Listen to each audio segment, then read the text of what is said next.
So Disgaea 4 Complete Plus came out recently. It just came out? Yeah. And I was really interested for you, 8 years later, you know, coming back to that role, Artina, Vulcanus. Yeah. That was one of my favorite games to do. I loved doing it. What was it like, you know, exploring that whole relationship with Torres or Troy Baker? Were you in with them in the studio? No, it was one at a time. But I remember it was my first time working with Keith and PCB and Valerie, and I just love them. They're awesome, and I was so excited to work with them. What does that mean to you that people are gonna, like a whole new generation of fans are gonna hear your voice again? I didn't even think of that. That is awesome. That's exciting.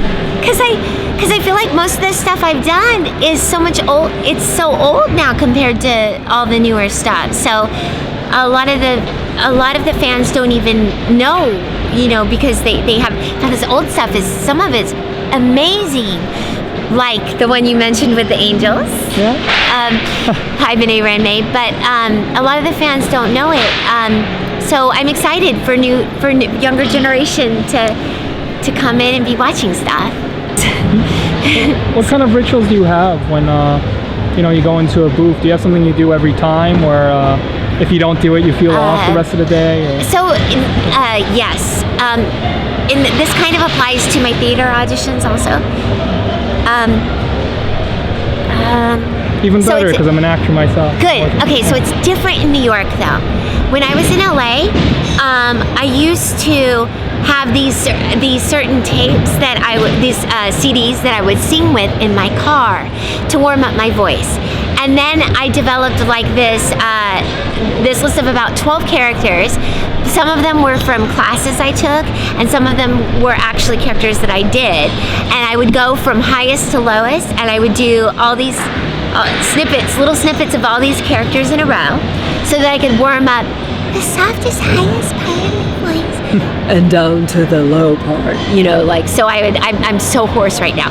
But, so I did that. I sang, and I used different parts of my voice when I was singing and different placements. And then I would do all the characters because the way they speak was different. The placement was all different.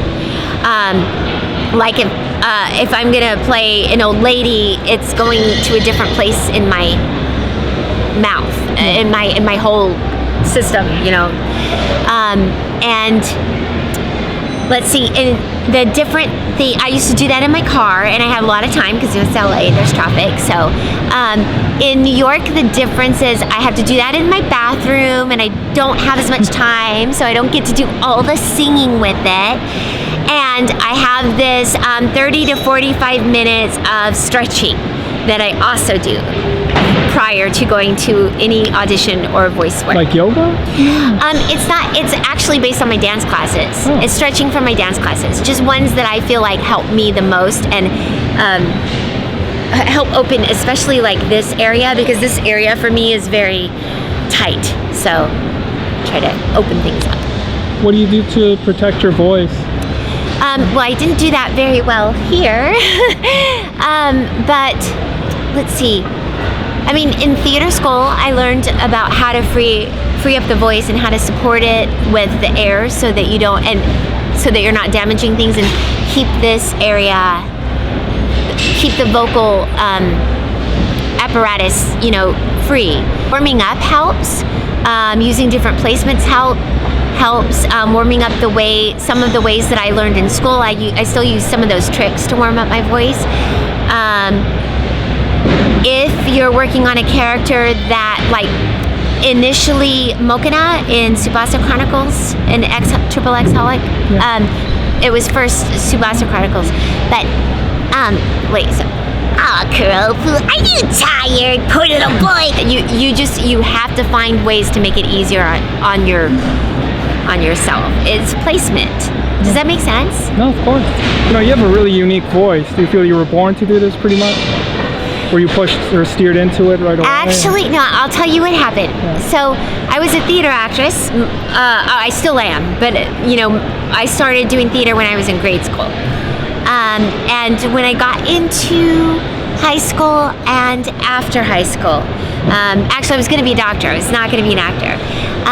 But when I realized that I loved acting so much I couldn't give it up for pre-med, and I started acting again, so many of the directors I knew would tell me after I auditioned for things, we can cast you because you sound too young and innocent.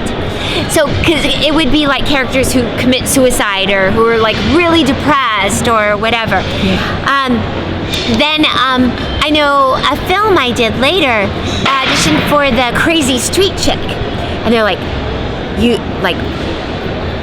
would have been our first choice, but you just do not come across as, like, I was younger, you know, you just don't, you're too innocent, you know, to play the crazy street chick. So they wrote a part for me in that totally fit, you know, was really cool. And I was still kind of crazy, well, not really crazy, but like really like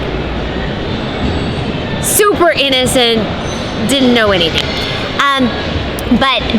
So for a couple of years while I lived in LA, I had two of my closest friends kept telling me I should do voiceover work, and I didn't know what it was. So I just kept saying, I don't know what that is. I'm an actress. What's that? You know?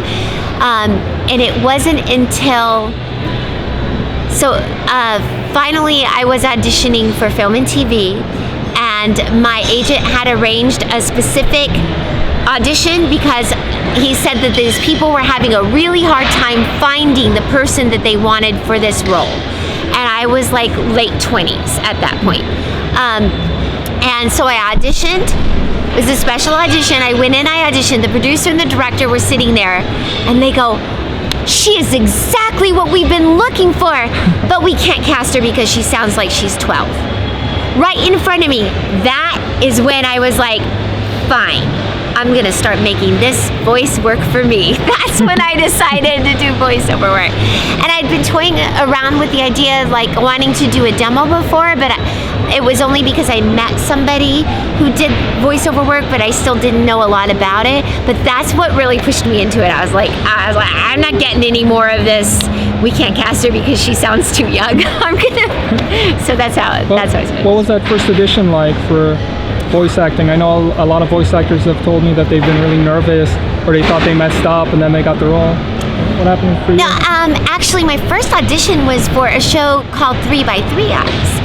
And that character had to, you know, she was a little, I think I was higher then, so she was a little girl, and I think voice was probably up there somewhere. But then she had to talk like this. And I didn't have the master. I could do that, but I didn't have the mastery of that at that point. I hadn't worked on that lower part as much. So I didn't get cast in that. But I don't remember being that nervous, except for just trying to understand how this character was going from that high voice to that low voice. It was 2 years later that Jonathan Klein at New Generation Pictures and his partner Reiko, they remembered me from that audition, and they called me back, and I auditioned for I My Me Strawberry Eggs and another show called Dan Geyser 3, and got those. And I don't remember being any more nervous than anything else. I just remember being excited and having fun and wanting to pour my heart and soul into the voice, into the character. That's just like I do all the other auditions. I kind of approached it exactly the same way. You know, a voice actor mentioned to me before that he tries not to ad-lib lines because he doesn't get any writing credits for that, but it goes to the person who wrote the episode. Is that true? He said, I don't want to coin some kind of line that I don't get, you know, royalties for. I can understand that. For me, that's not the case at all. But also, I script adapt for a lot of the anime too, and well, now Korean animation and stuff. I do Korean directing as well as scripting. Yeah. So it doesn't bother me to ad-lib something or change the line at all. In a lot of auditions, like a lot of even commercial auditions, commercial or like mainstream animation auditions, they want you to ad-lib. And actually find I'm not as good at that as I would like to be. Like it's different when you're script adapting, because you're like, it's kind of your focus. But when you're auditioning or whatever, the things they don't come to me as quickly. So I actually wish I was better at ad-libbing things. Yeah, I don't have a problem with it. Do you like being behind the, behind the mic, I guess, doesn't really work. You can't say like behind the screen, but you like doing scripts and directing instead of being on the mic itself? I prefer acting over everything. Yes. I do the script adapting because as voice actors, especially in the anime world, we don't make enough most of the time to pay our bills, so we have to do other things, especially I found that to be the case here in New York. I do the other stuff to pay the bills. What I do like about the other stuff though is it uses a different part of my brain. So I find it exercises that I think it's that thinking part of my brain that I would have used had I studied medicine and been a doctor. That maybe gets left out a little bit in the acting, because the acting is all from my heart. It's from my gut. You know what I mean? So it's you try not to use your brain as much. Does that make sense? You know what I mean? Yeah. Because you don't want to overthink it. So sometimes it's nice to have my brain really working in stuff. I'd still prefer the acting over everything though, and the dancing. I love dancing. I'm not great at it, but I love it. And singing. You mentioned wanting to be a doctor. I've read you've done a lot of charity work in other countries. I was wondering if you could elaborate. Yeah. So when I was 8 years old, I had felt like I was meant to be a doctor missionary in Ethiopia, to bring medicine to people. You wanted to be a missionary at 8? I'm impressed. At 8 years old. To kids who were starving and didn't have access to medical care. That was my heart. What are some of your biggest acting influences, do you feel? So when I was younger, when I was in School for the Arts, a teacher mentioned Meryl Streep to me. I didn't know who she was. He's like, you need to go look her up. So as soon as I watched the Dingo one. Yeah. And then I think I watched maybe Kramer versus Kramer or something like that. And I was like, this woman does exactly what I'm trying to do. The way that I approach acting, that's the way she does it. So, and I thought she was completely successful at it. You know, completely changing. You wouldn't recognize her from one film to the next. Now it's a little different, but early on you didn't recognize her. So she was a big influence because I thought she successfully does what I feel like is acting like what I feel like I'm supposed to do. And also Anthony Hopkins for the same sort of reason. My favorites. Wait, am I thinking that right? He's the one in the Hannibal, Westworld. Yes, exactly. Okay, so those two, I would say, are probably the biggest influences. There are others that I love. There are other actors that I love, and there are other actors that have kind of gone in that direction since when they first, started, movie stars, I should say, when they first started being in stuff. They were not so different from role to role, but they were very enjoyable to watch.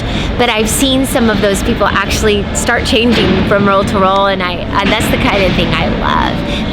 When someone is so immersed in a part that you don't recognize them. But I value the other side of it too. I value the side of acting of just using everything that. I mean, I think as an actor, I think as a person, you have everything in you anyways. But even I'm starting to realize that just using yourself is great too. You know what I mean? So like I'm very unique and quirky, so that can be an asset too, In Haibane Renmei, I mean, I have other shows that are my big favorite that I love too, like Shinjan. Okay, she swears and I try not to swear in real life, so that was really fun because it was part of my job, So I'm not meaning to always. You don't have like a swear jar or something, do you? No. And New York has ruined me. I gotta admit, New York has ruined me, and theater school ruined me a little bit. But I just don't want you to think that I'm not remembering my other roles because I love them all.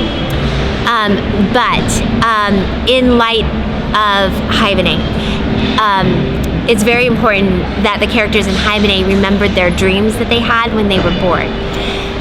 So I'm always writing, always remember your dreams. And